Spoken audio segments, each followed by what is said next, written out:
गुरु भक्ति योग।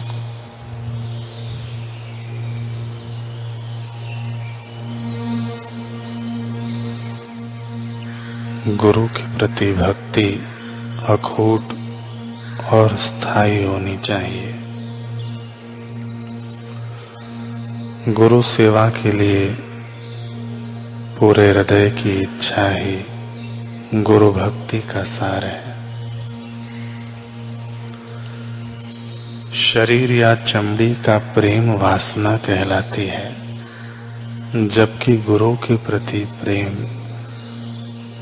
भक्ति कहलाता है।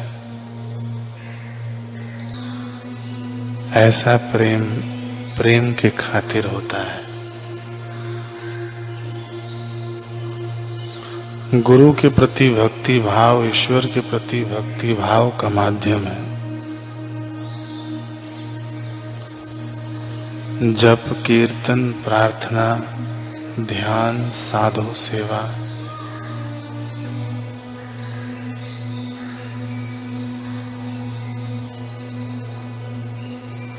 अध्ययन और साधु समागम के द्वारा अपने हृदय कुंज में शुद्ध गुरु भक्ति का फूल विकसित करो। गुरु की सेवा आपके जीवन का एकमात्र लक्ष्य और ध्येय होना चाहिए। स्वयं की अपेक्षा गुरु पर अधिक प्रेम रखो।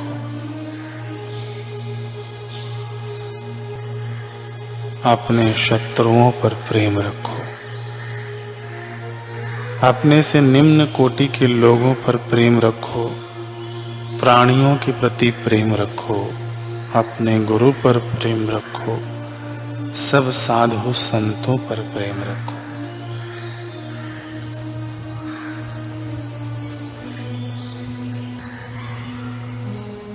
हमें पूज्य बापू जी बता रहे हैं कि साधक किस संग से बचे और कैसा संग करे।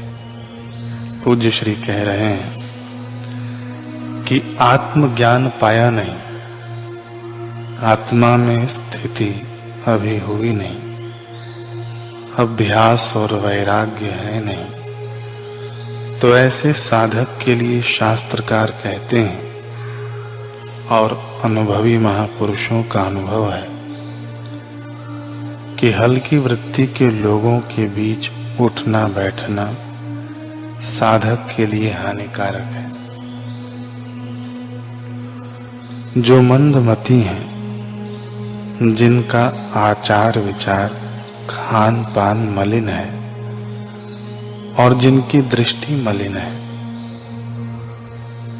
ऐसे लोगों के बीच वैराग्य वाले साधक का वैराग्य भी मंद हो जाता है।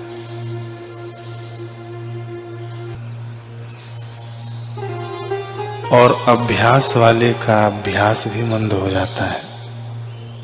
इसलिए हमेशा ऐसे पुरुषों के संग में रहना चाहिए जिनके संग से वैराग्य बढ़े, अभ्यास में रुचि हो, तो अपना कल्याण होगा।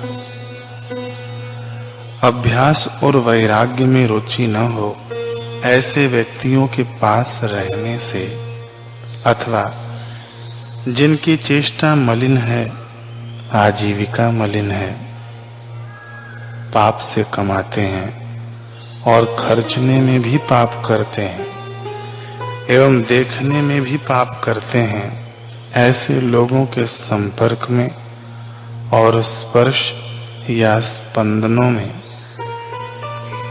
साधक रहता है तो उसका भी अभ्यास और वैराग्य मंद हो जाता है।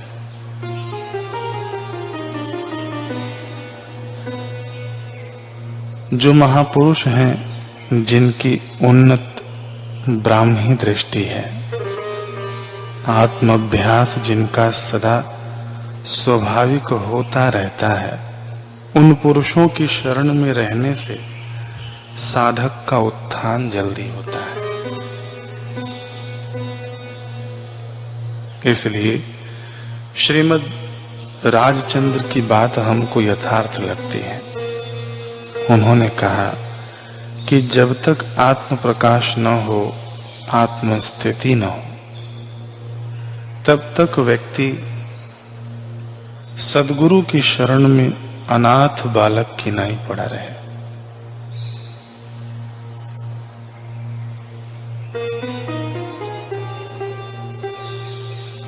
महापुरुषों की सद्गुरु की चरण रज सिर पर चढ़ाए। इसका मतलब यह नहीं कि पैरों को जो मिट्टी छुई उसे सिर पर घुमाते रहें।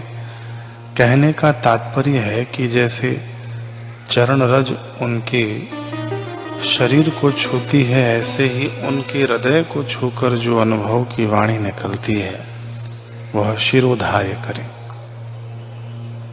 यह है चरण रज का वास्तविक स्वरूप, आदि दैविक स्वरूप। आदि भौतिक स्वरूप तो पैरों को जो मिट्टी लगी है वह है। श्रीमद् राजचंद्र जी की सेवा में लल्लू जी नामक एक साधक रहते थे। एक दिन लल्लू जी ने राजचंद्र जी से पूछा कि मैं घर बार छोड़कर अपने पुत्र, पत्नी सब छोड़ के और मिल्कियत का दान पुण्य करके यहाँ सेवा में लग गया हूं। इतने वर्ष हुए अभी तक मुझे आत्मा का अनुभव नहीं हुआ। पूर्णता का तो अनुभव नहीं हुआ है, ऐसे क्यों? राजचंद्र 1 मिनट के लिए मौन हो गए और फिर कहा, लल्लू जी, लोगों की नजर में तो तुम बड़े बुद्धिमान हो, लेकिन अपने बेटे, पत्नी, एक घर छोड़कर इधर कई घर वालों से कितना परिचय बना लिया है और कितनी व्यर्थ की बातचीत करते हो।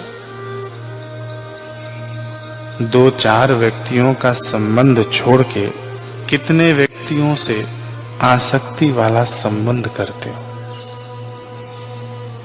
एक घर की रोटी छोड़ के कितने घरों का जिस के डिब्बे का क्या क्या लेते देते खाते हो। तो अब तुम्हारी वृत्ति अभ्यास वैराग्य में तो लगती नहीं।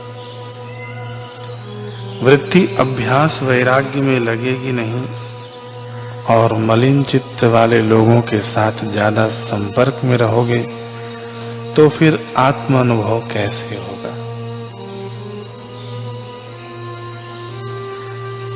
बुद्धिमान थे,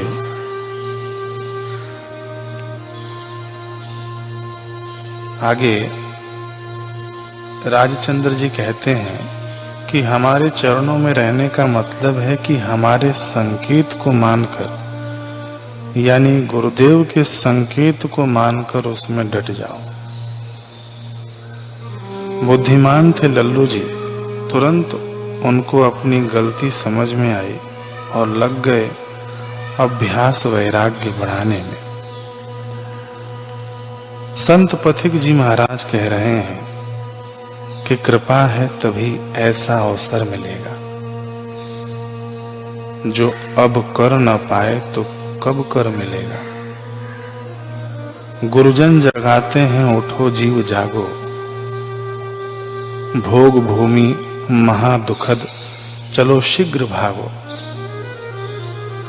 राग द्वेष लोभ मोह सभी दोष त्यागो।